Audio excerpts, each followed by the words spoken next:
ಶ್ರೀ ಗುರು ಬಸವಲಿಂಗಾಯ ನಮಃ. ಜಗತ್ತಿನ ಮೊಟ್ಟ ಮೊದಲನೇ ಪ್ರಜಾಪ್ರಭುತ್ವ ಅನುಭವ ಮಂಟಪ ಅಂದರೆ ವಿಶ್ವ ಸಂವಿಧಾನ. ಆ ಮೂಲಕ ಸರ್ವ ಸಮಾನತೆಗಾಗಿ ಇಡೀ ಬ್ರಹ್ಮಾಂಡದ ಲಾಂಛನವನ್ನು ಕೊಡುವುದರ ಮೂಲಕ ಅದಕ್ಕೆ ಇಷ್ಟಲಿಂಗವೆಂದು ಹೇಳುತ್ತಾರೆ. ಬ್ರಹ್ಮಾಂಡದ ಕುರುಹು ಇಷ್ಟಲಿಂಗವನ್ನು ಕೊಡುವುದರ ಮೂಲಕ 12ನೇ ಶತಮಾನದಲ್ಲಿ ಪ್ರಧಾನಮಂತ್ರಿಯಾಗಿದ್ದುಕೊಂಡು ಮಹಾತ್ಮ ಬಸವಣ್ಣನವರು ಲಿಂಗ ಆಯತ ಧರ್ಮ ಸ್ಥಾಪನೆ ಮಾಡಿದರು.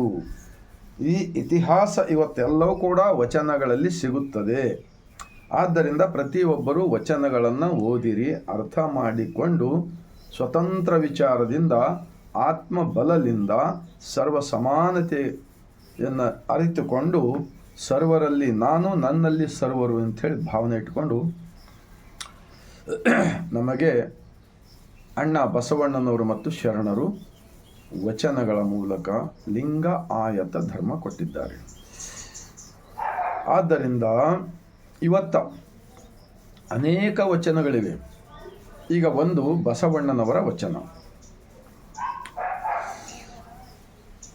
ಅರಗು ತಿಂದು ಕರಗುವ ದೈವಂಗಳು ಎಂತು ಸರಿ ಎಂಬೆನೆಯ, ಉರಿಯ ಕಂಡರೆ ಮುರುಟುವ ದೈವಂಗಳು ಎಂತು ಸರಿ ಎಂಬೆನೆಯ, ಅವಸರ ಬಂದರೆ ಮಾರುವ ದೈವಂಗಳು ಎಂತು ಸರಿ ಎಂಬೆನೆಯ, ಅಂಜಿಕೆಯಾದರೆ ಹೂಳುವ ದೈವಂಗಳು ಎಂತು ಸರಿ ಎಂಬೆನೆಯ, ಸಹಜ ಭಾವ ನಿಜ ಐಕ್ಯ ನಮ್ಮ ಕೂಡಲ ಸಂಗಮ ದೇವ ಒಬ್ಬನೇ ದೇವ ಕಾಣಿರಣ್ಣ, ಒಬ್ಬನೇ देव काणिरण।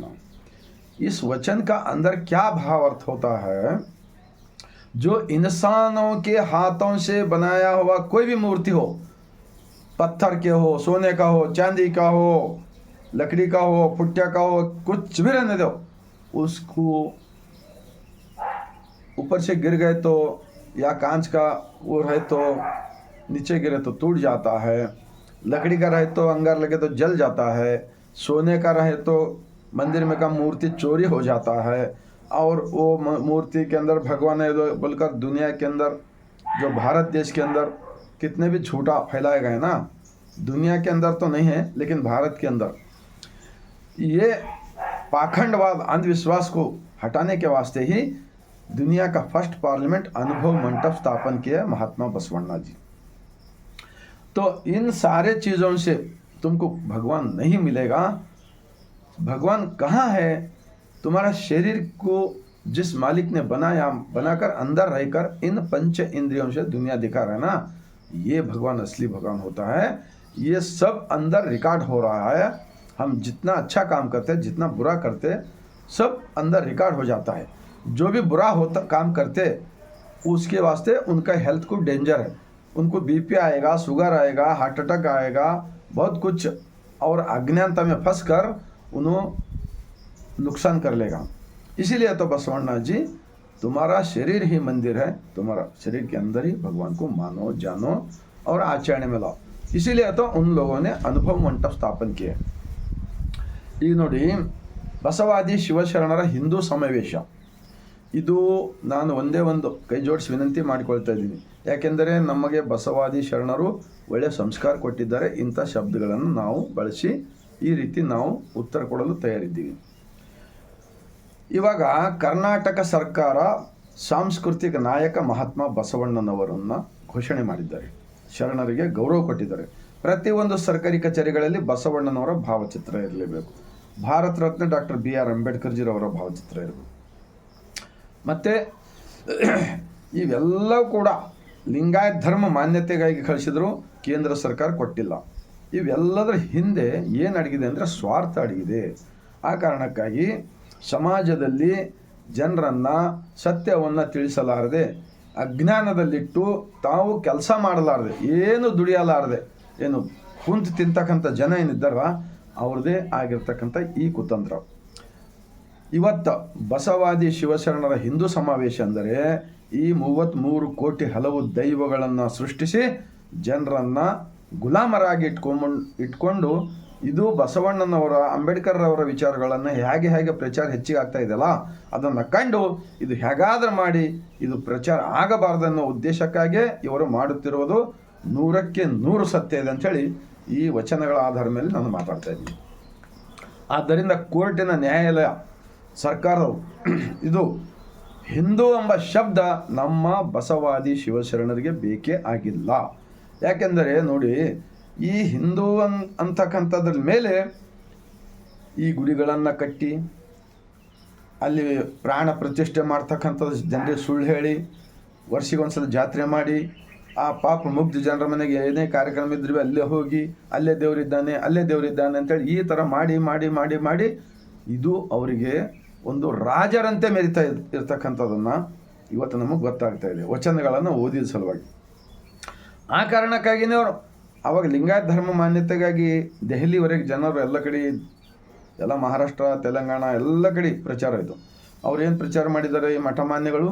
ಇವರೆಲ್ಲರೂ ಧರ್ಮ ಒಡೆಯುತ್ತಿದ್ದಾರೆ. ನಾ ಕೇಳ್ತೀನಿ ಇವರಿಗೆ, ಧರ್ಮ ಅಂದರೆ ಏನು? ನೀವು ಹಿಂದೂ ಅಂತೀರಲ್ಲ, ಹಿಂದೂದ ಗ್ರಂಥ ಯಾವುದು? ಅದರ ಧರ್ಮ ಗುರು ಯಾರು? ಅವರ ವಿಚಾರಗಳು ಏನಿವೆ? ಒಂದು ವಚನದ ಕಿಮ್ಮತ್ವೇ ಅದ್ರಾಗ ಯಾವುದೂ ಇಲ್ಲ. ನಾ ಪ್ರಶ್ನೆ ಚರ್ಚೆ ಮಾಡೋಣ ಬನ್ನಿ. ಬಸವಣ್ಣನವರು ಒಂದೊಂದು ವಚನಗಳು ಏನು ಹೇಗೆ ಬರೆದಿದ್ದಾರೆ ಅಂದರೆ, ಯಾರ ಮನೆಗೆ ನೆಂಟರು ಬರ್ತಾ ಇದ್ದಾರೆ ಅಂದರೆ ಎಷ್ಟಾಗಿ ಚೆನ್ನಾಗಿ ಇನ್ನೊಂದು ವಚನ ಇದೆ. ಏನು ಬಂದಿರಿ ಹದುಳವಿದ್ದಿರಿ ಎಂದರೆ ನಿಮ್ಮ ಮೈ ಶಿರಿ ಹಾರಿ ಹೋಗುವುದೇ, ಕುಳ್ಳಿರಿ ಎಂದರೆ ನೆಲ ಕುಳಿ ಹೋಗುವುದೇ, ಒಡನೆ ನುಡಿದರೆ ಶಿರಹೊಟ್ಟೆ ಒಡೆಯುವುದೇ, ಕೊಡದಿದ್ದರೊಂದು ಗುಣವಿಲ್ಲದಿರ್ದೊಡೆ ಕೆಡಹಿ ಮೂಗು ಕೊಯ್ಯುವುದು ಮಾಡ್ಬನೇ ನಮ್ಮ ಕೂಡಲ ಸಂಗಮ ದೇವ. ನೋಡಿ, ಮನುಷ್ಯರನ್ನು ಜೋಡಿಸುವ ಕೆಲಸ ಮಾಡಿದ್ದಾರೆ. ಇವರು ಎಲ್ಲರೂ ಏನಿದ್ದಾರಲ್ಲ, ಇವರೆಲ್ಲರೂ ಈ ಮಠದಲ್ಲಿರ್ತಕ್ಕಂಥ ಭಾಳಷ್ಟು ಜನ ಸ್ವಾಮೀಜಿಗಳು ನಮ್ಮ ಎಲ್ಲರನ್ನ ದಾರಿ ತಪ್ಪಿಸಿ ನಮಗೆಲ್ಲರಿಗೆ ಸುಳ್ಳು ಗೊಳ್ಳು ಪಳ್ಳು ತಲೆಯಲ್ಲಿ ಹಾಕಿ ಮುಗ್ಧ ಬಡವರಿಗೆ ಮತ್ತಿಷ್ಟು ಅಜ್ಞಾನಿಗಳನ್ನು ಮಾಡಿ ಈ ಥರ ಮೆರಿತಕ್ಕಂಥದ್ದು ಈ ಗ್ರಂಥವನ್ನು ಓದಿದ ಬಳಿಕ ಗೊತ್ತಾಗ್ತದೆ. ಆದ್ದರಿಂದ ಯಾವುದೇ ಕಾರಣಕ್ಕಾಗಿ ಈ ವಿಡಿಯೋ ನಾನು ಹೇಳ್ತಾ ಇದ್ದೀನಿ, ಇಡೀ ಭಾರತ ದೇಶ, ಕರ್ನಾಟಕ ಅಲ್ಲ, ಎಲ್ಲ ಕಡೆ ಹೋದರೂ ಪರವಾಗಿಲ್ಲ. ಆದರೆ ಈ ಬಸವಾದಿ ಶಿವಶರಣರು ಸ್ಥಾಪಿಸಿದ್ದು ಜಗತ್ತಿನ ಮೊದಲನೇ ಅನುಭವ ಮಂಟಪದ ಮೂಲಕ ಲಿಂಗ ಆಯತ್ತ ಧರ್ಮ ಸ್ಥಾಪನೆ ಮಾಡಿದರು. ಈ ಧರ್ಮದಲ್ಲಿ ಮೂರ್ತಿ ಪೂಜೆ ಇಲ್ಲವೇ ಇಲ್ಲ. ಬಸವಣ್ಣನವ್ರ ಭಾವಚಿತ್ರ ಒಂದು ವೇಳೆ ನಾವು ಮನೆಯಲ್ಲಿ ಹಾಕಿದ್ದೀವಿ ಅಂದರೆ ನಾವು ಅವರನ್ನು ದೇವರನ್ನಾಗಿ ಮಾಡುವುದಿಲ್ಲ. ಅದು ಮನುಷ್ಯರ ಕೈಲಿಂದ ಮಾಡಿದ ಮೂರ್ತಿ ಇರುತ್ತದೆ. ಅವರು ನಮ್ಮ ಲಿಂಗಾಯತ ಧರ್ಮದ ಜಗಜ್ಯೋತಿ ಮಹಾತ್ಮ ಬಸವಣ್ಣನವ್ರ ಗುರು ಅಂತೇಳಿ ನಾವು ಅವರನ್ನು ಇಟ್ಟುಕೊಳ್ತೇವೆ, ಹೊರತಾಗಿ ದೇವರಂತಲ್ಲ. ಇದೇ ಮೇಲೆ ಇಷ್ಟಲಿಂಗ ಕಟ್ಟಿದ ಬಳಿಕ ಮುಗಿತಲ್ಲ. ಗಂಡನ ಮೇಲೆ ಸ್ನೇಹವಿಲ್ಲದ ಹೆಂಡತಿ, ಲಿಂಗದ ಮೇಲೆ ನಿಷ್ಠೆ ಇಲ್ಲದ ಭಕ್ತ, ಇದ್ದರೇನು ಶಿವ ಹೋದರೇನು ಉಡದ ಆವಿಂಗೆ ಉಣ್ಣದ ಕರುವ ಬಿಟ್ಟಂತೆ ಕೂಡಲ ಸಂಗಮ ದೇವ. ಈ ವಚನ ಏನು ಹೇಳಿಕೊಡ್ತದೆ? ಗಂಡ ಹೆಂಡತಿ ಪ್ರೀತಿಲಿಂದಿದ್ದಾಗ ಮಾತ್ರ ಆ ಮನೆ ಚೆನ್ನಾಗಿರುತ್ತದೆ. ಮತ್ತೆ ನಮ್ಮ ಬಸವಾದಿ ಶಿವಶರಣರು ಸ್ಥಾಪಿಸಿದ ಧರ್ಮ ಸಂಸಾರಿಕ ಧರ್ಮವಾಗಿದೆ. ಆದ್ದರಿಂದ ಗೊಡ್ಡ ಇವೇನು 33 ಸ್ಥಾಪನೆ ಮಾಡಿ ಹಿಂದೊಂದು ಇಟ್ಕೊಂಡ್ರಲ್ಲ ಕ್ಷತ್ರಿಯ ವರ್ಗ, ಇವೆಲ್ಲ ರಕ್ಷಣೆ ಮಾಡೋ ಸಲುವಾಗಿಟ್ಟು ಭಯ ಪಡಿಸ್ತಕ್ಕಂಥದ್ದೇನು ಹುಟ್ಟು ಹಾಕ್ತಾ ಇದ್ರಲ್ಲ ದೇಶದಲ್ಲಿ, ಇದು ನಿಜಕ್ಕೂ ಭಾಳ ದಿವಸ ನಡೆಯೋದಿಲ್ಲ. ಈಗ ಮೆಲ್ಲಗೆ ಸ್ವಲ್ಪ ಬದಲಾವಣೆ ಬರ್ತಾ ಇದ್ದಂಗೆ ಕಾಣ್ತಾ ಇದೆ. ನೀವು ಪೂರ್ತಿಯಾಗಿ ಬದಲಾವಣೆ ಆಗಬೇಕು. ಬಸವಣ್ಣನವರನ್ನು ಧರ್ಮಗುರು ಅಂತ ಒಪ್ಪಿಕೊಳ್ಳಲೇಬೇಕು. ಧರ್ಮದ ಗ್ರಂಥ ಬಸವಾದಿ ಶಿವಶರಣರು, ದುಡಿಯುವ ವರ್ಗದವರು, ಉತ್ಪಾದಕ ವರ್ಗದವರು ಬರೆದ ಅನುಭವದ ಆಚರಣೆಯ ವಚನಗಳು ಅಂತೇಳಿ ನಂಬಿಕೊಂಡು ಪ್ರತಿಯೊಂದು ನಿಮ್ಮ ಮಠಗಳೆಲ್ಲವೂ ಕೂಡ ಬಸವ ಮಂಟಪಗಳಾಗಬೇಕಾಗುತ್ತದೆ. ನಿಮ್ಮ ಎಲ್ಲ ಮಠಗಳು ಬಸವ ಮಂಟಪಗಳಾಗಬೇಕು, ಅನುಭವ ಮಂಟಪಗಳಾಗಬೇಕಾಗುತ್ತದೆ. ಆವಾಗ ಮಾತ್ರ ನೀವು ಸಮಾಜದ ಬಗ್ಗೆ ಒಳ್ಳೆಯದನ್ನು ಬಯಸಿದ್ದೀರಿ ಅಂತ ಗೊತ್ತಾಗುತ್ತದೆ. ಇಲ್ಲ ಹೋದರೆ ನೀವು ನಿಜಕ್ಕೂ ಬಸವಾದಿ ಶಿವಶರಣರ ತತ್ವವನ್ನು ತಿರುಚುವ, ಹಾಳು ಮಾಡುವ ಮತ್ತು ಕೆಡಿಸುವ, ಹೀಗಾದರೂ ಮಾಡಿ ತಮ್ಮನ್ನೇ ಮೆರಿತಕ್ಕಂಥದ್ದೇನು ಮಾಡ್ತಾ ಇದ್ದಿರಲ್ಲ, ಇದು ನಿಮಗೆ ಸಮಾಜಕ್ಕೆ ದ್ರೋಹ ಮಾಡಿದಾಗುತ್ತದೆ ಅಂಥೇಳಿ ಈ ವಚನಗಳ ಆಧಾರ ಮೇಲೆ ನಾನು ಮಾತಾಡ್ತಾ ಇರ್ತೀನಿ. 2500 ವಚನವೇ. ಇನ್ನೊಂದು ಬಸವಣ್ಣನವರ ವಚನ. ಓದಿನ ಹಿರಿಯರು, ವೇದದ ಹಿರಿಯರು, ಶಾಸ್ತ್ರದ ಹಿರಿಯರು, ಪುರಾಣದ ಹಿರಿಯರು ಇವರೆಲ್ಲರೂ ತಮ್ಮ ತಮ್ಮನ್ನೇ ಮೆರೆದರಲ್ಲದೆ, ಇವರೆಲ್ಲರೂ ತಮ್ಮ ತಮ್ಮನ್ನೇ ಮೆರೆದರಲ್ಲದೆ ನಿಮ್ಮ ಮೆರೆದುದಿಲ್ಲ.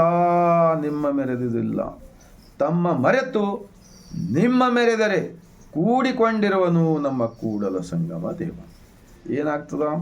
ಎಷ್ಟು ಜನ ಮಠಾಧೀಶರಿದ್ದರೆ ನೀವೆಲ್ಲರೂ ವೀರಶೈವ ಹಿಂದೂ ಅಂಬೋರು. ನಾನೊಬ್ಬನೇ ನಿಮ್ಮ ಒಳ್ಳೆಯ ಮನಸ್ಸಿಟ್ಕೊಂಡು ಬನ್ನಿ ಬಸವ ಕಲ್ಯಾಣದಲ್ಲಿ 1,00,000 ಜನ ಬಂದು ಕುಳಿತುಕೊಳ್ಳಿ. ಹಾಗಾದ್ರೆ ಒಂದು ವೇಳೆಗೆ ನೀವು ಮಾಡ್ತಕ್ಕಂಥದ್ದು ಅಪರಾಧ ಮಾಡ್ತಾ ಇದ್ದೀರಿ ಅಂತೇಳಿ ನಾನು ಪಡಿಸಿಲ್ಲ ಅಂದರೆ ನನ್ನ ಹೆಸರು ಚಂದ್ರಪ್ಪ ಭೀಮಣ್ಣ ಗುಂಗೆ ಬೇಲೂರದವನೇ ಅಲ್ಲ. ಇದು ಚಾಲೆಂಜ್ಗೆ ಸಾಥ್ ಹೇಳ್ತಾ ಇದ್ದೀನಿ. ನೀವು ಎಲ್ಲರೂ ಸಮಾಜಕ್ಕೆ ಬಹಳ ದ್ರೋಹ ಬಗಿತಾ ಇದ್ದೀರಿ. ಯಾಕಂದರೆ ನಾನು ಕೂಡ ವಚನಗಳು ಓದಿಲ್ಲ 27 ವರ್ಷ ಹಿಂದೆ. ಓದಿದ ಬಳಿಕ ಈ ವಚನಗಳು ಕನ್ನಡದಲ್ಲಿರುವುದರಿಂದ ನನಗೆ ಆಗಿಂದಾಗೆ ತಿಳಿತು.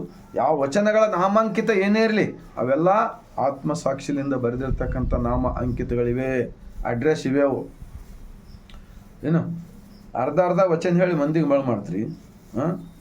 ಓದಿನ ಹಿರಿಯರು, ವೇದದ ಹಿರಿಯರು, ಸಂಸ್ಕೃತದಾಗ ಜನರಿಗೆ ಮುಂದೆ ಕೂಡ್ಸ್ಕೊಂಡು ಏನೇನೋ ಪ್ರವಚನ ಮಾಡಿ ನಿಮ್ಮ ಮನೆ ಹಿರಿಯರ್ದು ಫೋಟೋ ಕೊಡ್ತೀರಿ ಜನರಿಗೆ. ಬಸವಣ್ಣನವ್ರ ಭಾವಚಿತ್ರ ಒಂದಿನ ಕೊಡ್ತಾ ಇದ್ದೀರಾ ನೀವು? ನಾನು ಎಲ್ಲರಿಗೆ ಹೇಳ್ತಾ ಇಲ್ಲ. ಸಾವಿರ ಗಟ್ಟಲೆ ಮಠಗಳಿವೆ ಕರ್ನಾಟಕ ರಾಜ್ಯದಲ್ಲಿ, ಮತ್ತು ಬೇರೆ ರಾಜ್ಯದನ್ನು ಬಿಟ್ಟಿದ್ದು ನಾನು. ಎಲ್ಲೋ ಅಪ್ಪಿತಪ್ಪಿ 100ಕ್ಕೆ 10 ಮಠಗಳು 5 ಮಠಗಳು ಮಾತ್ರ ವಚನ ಗ್ರಂಥಗಳು ಬಸವಣ್ಣನವ್ರ ಭಾವಚಿತ್ರ ಕೊಡ್ತಾ ಇದ್ದಾರೆ. ಬೇರೆಯವರೆಲ್ಲರೂ ನಿಮ್ಮ ಹಿಂದಿನ ಹಿರಿಯರ ಭಾವಚಿತ್ರ ಕೊಟ್ಟು ಅಲ್ಲಿ ಏನೇನೋ ಲಕ್ಷ ದೀಪೋತ್ಸವ ಮಾಡೋದು, ಬಸವಾದಿ ಶಿವಶರಣ ಹೆಸರು ಹೇಳ್ಕೊಂಡು ತಲೆ ಮೇಲೆ ಕೊಡ ಯಾಕೆ ಕೊಡ್ತೀರಪ್ಪ? ಕುಂಭಮೇಳ ಮಾಡ್ತಾರ. ಬಸವಾದಿ ಶಿವಶರಣರ ಕುಂಭಮೇಳ ಮಾಡಿದ್ರ. ಗಂಗಾ ನದಿದಾಗ ಮುಳುಗಿದ್ರು ಪಾಪ ಪರಿಹಾರ ಆಗ್ತಂತಾರೆ. ಇವೆಲ್ಲ ಸುಳ್ಳು ಗೊಳ್ಳು ಪೊಳ್ಳು, ನಿಮ್ಮದೆಲ್ಲ ಹಗರಣ ಈ ವಚನಗಳಲ್ಲಿವೆ. ಮೋಸ ಮಾಡಿ ಬದುಕಿ ಎಷ್ಟು ದಿವಸ ಬದುಕ್ತೀರಪ್ಪ ನೀವು? ಸುಳ್ಳು ಹೇಳಿ ಜನರಿಗೆ ಕಾಲು ಬೀಳ್ಸ್ಕೊಂಡು. ಬಸವಣ್ಣನವ್ರು ಯಾರ್ದ್ರ ಕಾಲು ಬೀಳ್ಸ್ಕೊಂಡ್ರ? ಬಸವಣ್ಣನವ್ರು ಯಾರ್ದ್ರ ಕಾಲು ಬೀಳ್ಸ್ಕೊಂಡ್ರ? ಹರಳಯ್ಯನವರು ಬಸವಣ್ಣನವರಲ್ಲಿ ಬಸವ ಕಲ್ಯಾಣದಾಗ ತಮ್ಮ ಕರ್ತವ್ಯ ಹೋಗ್ತಕ್ಕಂಥ ಸಂದರ್ಭದಲ್ಲಿ ಎಲ್ಲರನ್ನ ಅಪ್ಪ ಬಪ್ಪ ಅಂಥೇಳಿ ಅವ್ರಿಗೆ ಏನು ಇದು ಮಾಡಿದ್ರಲ್ಲ, ಜ್ಞಾನಿವಂತರನ್ನಾಗಿ ಮಾಡಿದ್ರಲ್ಲ, ಲಿಂಗವಂತರನ್ನಾಗಿ. ಆವಾಗ ಹರಳಯ್ಯನವ್ರು ಬಸವಣ್ಣನವ್ರು ಕಂಡು ಶರಣಾರ್ಥಿ ಅಣ್ಣವರಿಗೆ ಅಂತಂದರೆ ಬಸವಣ್ಣನವ್ರು ಕುದುರೆ ಮೇಲಿನ ಕೆಳಗೆ ಇಳಿದು ಶರಣಾರ್ಥಿ ಶಿವಶರಣ ಹರಳಯ್ಯನವರಿಗೆ ಶರಣಾರ್ಥಿ ಅಂತೇಳಿ ಅವರನ್ನು ಅಪ್ಪಿಕೊಂಡಿರಪ್ಪ. ನೀವೇನು ಮಾಡ್ತಾ ಇದ್ದೀರಿ? ಯಾವರೊಬ್ಬ ರಾಜಕಾರಣಿ ಅವ ಎಂಥ ಲಪುಟ್ಟು ಬೀರಲಿ ಅವನಿಗೆ ತೊಗೊಂಡು ಬಸವಣ್ಣನ ಧರ್ಮ ಹಾಳು ಮಾಡ್ಬೇಕಂತ್ರಿ? ಎಷ್ಟು ಜನ ಇದ್ದಾರೆ ವಚನಗಳು ಬಂದವ್ರು ನಿಮ್ಮ ಜೊತೆ? ಎಷ್ಟು ಜನ ಹೆಣಿ ಮೇಲೆ ವಿಭೂತಿ ಕೊಳ್ಳ ಲಿಂಗ ಕಟ್ಕೊಂಡಿದ್ದಾರೆ? ಎಷ್ಟು ಜನ ಏನಿದ್ದಾರೆ? ಎಲ್ಲ ಕಡೆ ಭಯ ಮಾಡ್ತಕ್ಕಂಥ ವಾತಾವರಣ ಮಾಡ್ತೀರಿ. ನೀವೆಲ್ಲರೂ ದೇಶಭಕ್ತರಾಗ್ತೀರಿ ಈ ಥರ ಮಾಡಿ. ದೇಶಭಕ್ತರಂದ್ರೆ ಯಾರಿಗಂತಾರೆ ಅಂದರೆ ಬಸವಣ್ಣನವರು ಇಡೀ ಜಗತ್ತಕ್ಕೆ ಜಗಜ್ಯೋತಿಯಾಗಿದ್ದಾರೆ, ವಿಶ್ವಜ್ಯೋತಿಯಾಗಿದ್ದಾರೆ. ಅದಕ್ಕೆ ನಾವು ವಿಶ್ವ ಸಂವಿಧಾನವೆಂದು ಹೇಳುತ್ತೇವೆ. ಭಾರತ ರತ್ನ ಡಾಕ್ಟರ್ BR ಅಂಬೇಡ್ಕರ್ ಜಿರವರು ಕೂಡ ಈ ವಚನಗಳಿಂದ 22 ಪ್ರತಿಜ್ಞೆ ಮಾಡಿಸಿದ್ದಾರೆ. 22. ಇದು ಭಾಳ ನೋವಿನ ನಾನು ಮಾತಾಡ್ತಾ ಇದ್ದೀನಿ. ಎಲ್ಲ ಕಡೆ ಮೋಸ ಮಾಡ್ತಾ ಇದ್ದಾರೆ. ಒಂದು ಲಗ್ನ ಇತ್ತಂದ್ರೂ ಅವ್ರದ್ದೇ ಫೋಟೋ ಹಾಕಿಕೊಳ್ತಾರೆ. ಬಸವಣ್ಣನ ಫೋಟೋ ಈ ಕಡೆ ಲೆಫ್ಟ್ ಸೈಡ್. ಯಾಕಪ್ಪ ಬಸವಣ್ಣನ ಫೋಟೋ ಬಳಸ್ತಾ ಇದ್ದೀರಿ ನೀವು? ಏನು ಆಚರಣೆಯಲ್ಲಿ ತಂದಿರಿ ನೀವು? ಆ ಪಾಪ ಮುಗ್ಧ ಜನರಿಗೆ ಮಠಕ್ಕೆ ಬಂದಾಗ ಏನೋ ಒಂದು ಲಗ್ನ ಕಾರ್ಯಕ್ರಮಗಳು ಏನೋ ಇರ್ತಾವೆ. ಬರೀ ವಾರ ಇವತ್ತಿನ ದಿನದ ನಾಳಿನ ದಿನ ಸರಿಯಾಗಿಲ್ಲ, ಇವೆಲ್ಲ ಸುಳ್ಳು ಗೊಳ್ಳು ಪೊಳ್ಳು ಭಯ ಹುಟ್ಟಿಸುವ ಕಾರ್ಯಕ್ರಮ ಮಾಡ್ತಾರೆ. ಇದಕ್ಕೆ ಯಾರಂತಾರೆ? ಭಯೋತ್ಪಾದಕರಂದ್ರೆ ಯಾರು? ಜನರಿಗೆ ಸುಳ್ಳು ಹೇಳಿ ಮೋಸ ಮಾಡಿ ವಂಚನೆ ಮಾಡಿ ಬಗ್ತಿರಲ್ಲಪ್ಪ, ಅವರೇ ನಿಜವಾಗಿರ್ತಕ್ಕಂಥ ಭಯೋತ್ಪಾದಕರು. ಕೆಲವು ಜನ ಜೀವನ ಕೊಲ್ತಕ್ಕಂಥ ಭಯೋತ್ಪಾದಕರಿದ್ದರೆ, ಇವರು ಜೀವಂತವಾಗಿ ಇಟ್ಟು ಪಾಪ ಮುಗ್ಧ ಬಡವರಿಗೆ ಅಂತರಂಗದ ದೇವನನ್ನು ತಿಳಿಸಲಾರದೆ ಅವರು ಸ್ವತಂತ್ರ ವಿಚಾರದಿಂದ ಬದುಕುವುದನ್ನು ಕಲಿಸುವುದರ ಬದಲಾಗಿ ಸುಳ್ಳು ಗೊಳ್ಳು ಪೊಳ್ಳು ಹೇಳಿ ನಿಮ್ಮ ಗುಲಾಮಗಿರಿಯಲ್ಲಿ ಇಟ್ಕೊಂಡಿರಲ್ಲ. ನೀವು ಮಹಾ ಆತ್ಮವಂಚಕರು, ಮಹಾ ಮೋಸಗಾರರು, ಮಹಾ ಷಡ್ಯಂತ್ರಗಾರರು. ಮತ್ತು ಅವರು ಆ ಕನ್ನೇರಿ ಸ್ವಾಮೀಜಿ ಅವ್ರು ಏನೋ ರೈತರು ಅದು ಇದು. ಅರೆ ರೈತರು ಇದೆಲ್ಲ ಬಿಡ್ರಪ್ಪ, ನೀವು ಏನು ಮಾಡೋದು ಬೇಕಾಗಿಲ್ಲ. ಎಲ್ಲರ ಹತ್ತಿರ ಅರಿವೇ ಗುರು ಇದ್ದಾನೆ, ಒಳಗಡೆ ದೇಹವೇ ದೇವಸ್ಥಾನವಿದೆ, ಕಾಯಕವೇ ಕೆಲಸ. ನಿಮ್ಮ ಮಠದಲ್ಲಿ ನೀವು ಅದು ಬಸವಣ್ಣನವರ ಶರಣರ ಮಠ ಇದೆ ಅಂತ ಎಲ್ಲರೂ ಹೇಳ್ತಾ ಇದ್ದಾರೆ. ನೀವಲ್ಲೆಲ್ಲ ಕೂಡಿ ಬೇರೆದ ಆಟ ಆಡಿಸಿ ಇಂಥ ವಿಚಾರಗಳನ್ನು ಜನರಿಗೆ ತಿಳಿಸೋದು ನಿಮ್ಮ ಕರ್ತವ್ಯ ಇದೆ ಅಷ್ಟೇ. ನೀವು ಮಠಾಧೀಶರು, ನೀವು ಒಂದು ಕೆಲಸನೂ ಮಾಡಬೇಕಲ್ಲಿ, ಏನಾರ ಒಂದು ಕೆಲಸನೂ ಮಾಡಬೇಕು. ಅದರ ಜೊತೆಗೆ ಬಸವಣ್ಣನವರ ತತ್ವವನ್ನು ಹೇಳುವ ಬದಲಾಗಿ ಸುಳ್ಳು ಗೊಳ್ಳು ಪೊಳ್ಳು ಹೇಳಿ ಕೆಲವು ಮುಗ್ಧ ಜನರಿಗೆ ಬೆನ್ನು ಹಿಂದಿಟ್ಕೊಂಡು ಬೆಂಕಿ ಹಚ್ಚತಕ್ಕಂಥ ಕೆಲಸ ಮಾಡೋದು, ಇದು ಬಿಡಬೇಕು. ಇದು ಶಾಶ್ವತವಾಗಿ ನಡೆಯೋದಿಲ್ಲ. ಯಾಕಂದರೆ ಎಲ್ಲರೂ ವಚನಗಳನ್ನು ಓದ್ತಾ ಇದ್ದಾರೆ, ಅರ್ಥ ಮಾಡಿಕೊಳ್ತಾ ಇದ್ದಾರೆ. ಏನು ಇವತ್ತಿಲ್ಲ ನಾಳೆ ಈ ಜಗತ್ತಕ್ಕೆ ಅನುಭವ ಮಂಟಪದ ವಿಚಾರಗಳು ಬೇಕೇ ಬೇಕಾಗಿವೆ. ಹೊರದೇಶದಿಂದ ಕೂಡ ಜನರು ಬರ್ತಾರೆ ಬಸವ ಕಲ್ಯಾಣಕ್ಕೆ. ಅದಕ್ಕೆ ಮುಂಚೆ ನೀವೆಲ್ಲರೂ ಸಂಸಾರಿಕ ಧರ್ಮವಿದೆ. ಬಸವಣ್ಣನವರು ಸ್ಥಾಪಿಸಿದ ಧರ್ಮ ಸಂಸಾರಿಕ ಧರ್ಮವಿದೆ. ಈಗ ನೋಡಿ, ನಾನು ಸಂಸಾರದಲ್ಲಿ ಇದ್ದುಕೊಂಡು ಇಂಥ ವಿಚಾರಗಳನ್ನು ತಿಳಿಸ್ತಾ ಇದ್ದೇನೆ 27 ವರ್ಷದಿಂದ. ನಿಮಗೇನಾಗಿದೆ? ಇದು ಅನ್ಯಾಯ ಅಲ್ಲ, ಇದು ಮಾಡ್ತಕ್ಕಂಥದ್ದು. ಆತ್ಮ ಅವಲೋಕನ ಮಾಡಿಕೊಳ್ಳಿರಿ ಅಂಥೇಳಿ ನಾನು ನನ್ನ ಹೃದಯದಿಂದ ವಿನಂತಿ ಮಾಡಿಕೊಳ್ತಾ ಇದ್ದೀನಿ. ಒಂದು ವೇಳೆ 27 ವರ್ಷಗಳ ಹಿಂದೆ ನಾನು ಕೂಡ ವಚನಗಳನ್ನು ಓದ್ತಾ ಇದ್ದಿಲ್ಲಂದರೆ ನಾನು ಕೂಡ ಗುಲಾಮರಾಗಿರ್ತಿದ್ದೆ. ಸ್ವತಂತ್ರ ಭಾರತ ದೇಶದಲ್ಲಿ ಎಲ್ಲರನ್ನ ಗುಲಾಮರಾಗಿಟ್ಕೊಂಡಲ್ಲಪ್ಪ. ಇದನ್ನು ಬಿಡಲೇಬೇಕು. ಮತ್ತು ಅನುಭವ ಮಂಟಪ, ಬಸವ ಕಲ್ಯಾಣದ ಅನುಭವ ಮಂಟಪ ನಮಗೆ ಒಂದು ಲಿಂಗಾಯತ ಧರ್ಮದ ಆಚರಣೆ ವಿಚಾರಗಳ ಕೇಂದ್ರ ಆಗಲಿದೆ. ಮತ್ತು ಸರ್ಕಾರದವರು ಯಾವುದೇ ಕಾರಣಕ್ಕೂ ಈ ಹಿಂದೂ ಎಂಬುದು ಜೊತೆ ಬಸವಾದಿ ಶಿವಶರಣರಿಗೂ ಹಿಂದೂ ಎಂಬುದು ಶಬ್ದ ಆಗಲಿ, ಆ ಹಿಂದೂ ಎಂಬುದು ಅವರ ಆಚರಣೆಗಳಾಗಲಿ ಅವಕ್ಕೆಲ್ಲಕ್ಕೂ ಕೂಡ ತಿರಸ್ಕಾರ ಮಾಡಿದ್ದಾರೆ. ಬನ್ನಿ ಬಸವ ಕಲ್ಯಾಣದಲ್ಲಿ ಲಕ್ಷಗಟ್ಟಲೆ ಜನ ನೀವು ಕೂತ್ಕೊಳ್ರಿ, ನಾವೊಬ್ಬನೇ ತಿರಸ್ಕಾರ ಮಾಡಿದ್ದು ಹೇಳ್ತೀನಿ. ನಿಮ್ಮದು ಏನವಲ್ಲ ಎಲ್ಲ ಹಬ್ಬಗಳು ಅವೆಲ್ಲ ತಿರಸ್ಕಾರವೇ, ಅವೆಲ್ಲ ಡೂಪ್ಲಿಕೇಟೇ ಇವೆ. ಅದಕ್ಕೆ ನಾನು ವರ್ಷಗೊಂದ್ಸಲ ಬಸವ ಜಯಂತಿ, ಅಕ್ಕ ಮಹಾದೇವಿ ಜಯಂತಿ, ಶರಣರ ಜಯಂತಿಗಳ ಮೂಲಕ ಅವರ ವಚನಗಳನ್ನು ಓದೋದ್ರ ಮೂಲಕ ನಾವು ಇಷ್ಟಲಿಂಗ ಧ್ಯಾನ, ವಚನಗಳ ಚಿಂತನೆ, ಪ್ರಾರ್ಥನೆ ಮಾಡುತ್ತೇವೆ ನಮ್ಮ ಮನೆಗಳಲ್ಲಿ. ಮತ್ತು 27 ವರ್ಷದಿಂದ ಭಾಳಷ್ಟು ಕಡೆ ನಾವೆಲ್ಲರೂ ಪ್ರಚಾರ ಮಾಡಿದ್ದೀವಲ್ಲ, ಇದು ಸತ್ಯದಪ್ಪ, ಇದು ಹೇಳಿ ಜನರಿಗೆ. ಈಗ ಯುವಕರು ದಾರಿ ತಪ್ಪು ಹೋಗ್ತಾ ಇದ್ದಾರೆ, ದುಶ್ಚಟ, ದುರ್ಗುಣ, ದುರ್ನಡತೆ. ನನಗೆ ಹಿಡ್ಕೊಂಡೇ ಹೇಳ್ತೀನಿ ನಾನು, ಈ ಹೋಗೋದರಿಂದ ಬಿಡುಗಡೆ, ಇದರಲ್ಲಿ ಮುಕ್ತಿ ಪಡಿಬೇಕಾದರೆ ನಮಗೆ ಅನುಭವ ಮಂಟಪದ ಶರಣರ ಸಂಘಗಳು ಬೇಕು. ಹೊರತಾಗಿ ಯಾವುದೇ ಗುಡಿ ಇಲ್ಲ, ತೀರ್ಥಕ್ಷೇತ್ರ ಇಲ್ಲ, ಧರ್ಮಸ್ಥಳ ಇಲ್ಲ. ಇವೆಲ್ಲ ಕೂಡ ನಮ್ಮ ದುಡ್ಡು ತಗೊಂಡು ನಮಗೆ ಊಟ ಹಾಕ್ತಾರೋ. ನಮ್ಮ ಹತ್ತಿರ 10 ರೂಪಾಯಿ ತೊಗೊಂಡು, ಅಂದರೆ ನಮ್ಮ ಹತ್ತಿರ 100 ರೂಪಾಯಿ ತೊಗೊಂಡು ಅವ್ರು 10 ರೂಪಾಯಿ ನಮಗೆ ದೇವ್ರ ಪ್ರಸಾದ ಅಂತ ಹಾಕ್ತಾರೆ. ಎಷ್ಟು ಮೈಂಡ್ ಇದೆ ನೋಡ್ರಿ ಅವ್ರ ಬಳಿ. ನಾವು ಮನೆಯಲ್ಲಿ ದಿನನಿತ್ಯ ಊಟ ಮಾಡಿ ಬದುಕಿದ್ದೇವಲ್ಲ, ಇಷ್ಟು ದೊಡ್ಡವರಾಗಿದೆಯಲ್ಲ, ಅದು ಪ್ರಸಾದ ಆಗೋದಿಲ್ವಾ? ಅದು ಎಲ್ಲಿ ಬೆಳೀತಪ್ಪ? ಅದನ್ನ ಮ್ಯಾಲಿಂದ ಬಿತ್ತಾ? ಈ ಥರ ಭಾಳ ದೊಡ್ಡ ಷಡ್ಯಂತ್ರದ ವಿಚಾರವಾದಿಗಳು. ಅದು ನೀವು ಮಾಡ್ಕೊಳ್ಳಿ ಬೇಡ ಅಂತಲ್ಲ. ಬಸವಣ್ಣನವರು ಶರಣರ ತಂಟೆಗೆ ನೀವು ಯಾರೂ ಬರಬಾರ್ದು. ನೀವು ಒಂದು ಬರಬೇಕಾದ್ರೆ ಈಗ ಭಾಲ್ಕಿ ಬಸವಲಿಂಗ ಪಟ್ಟದವರು ಇದ್ದಾರಲ್ಲ, ಇಲ್ಕಲ್ ಮಹಾನ್ ತಪ್ಪುಗಳಿದ್ದಾರಲ್ಲ, ಯಾರ್ಯಾರು ಈ ಬಸವಣ್ಣನವ್ರ ತತ್ವದ ಬಗ್ಗೆ ಅಭಿಮಾನ ಇಟ್ಟು ಜನರಿಗೆ ತಿಳಿಸ್ತಾರಲ್ಲ,